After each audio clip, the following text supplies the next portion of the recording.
नमस्कार।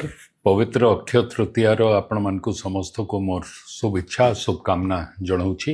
अक्षय तृतीया रु आरंभ हुए चाषी कार्य एवं चाषी होउछन राज्यर समग्र अन्नदाता। मो आपण मानकु आज गोटे कथा अनुरोध करबा पई चाहे।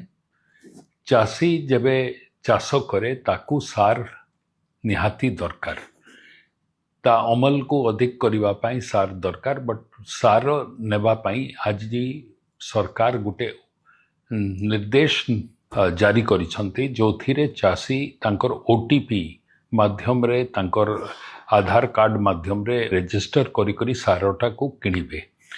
कला बजारी हेबार बहुत आशंका रही जोटा को बंद करबा पई सरकारक तरफ आमे ये पदक्षेप नहीं छु। मो आपण मानकु समस्त को सतर्क करी देबा पई चाहे कि आपण माने निजर आधार किंबा आपण को ओटीपी जोटा जनरेट हेबो सेटा अन्य काहाकू देबे नहीं, जा द्वारा कला बजारी से माने करी परिबे। सार किनिबा समय आपण को जो रिसीट मिलिबा कथा से रिसीट को आपण माने समस्ते कलेक्ट करिबा दरकार एवं ताकू अन्य काहाकू न देबा पई आपण को अनुरोध। चाषी मानकर पंजीकरण सरकार ए पई करूछन जहा द्वारा जो माने नॉन चाषी से माने आपण को ना व्यवहार करी करी आपण को सेथिरे तांको सार को नै करी कला बजारी करी परिबे नहीं।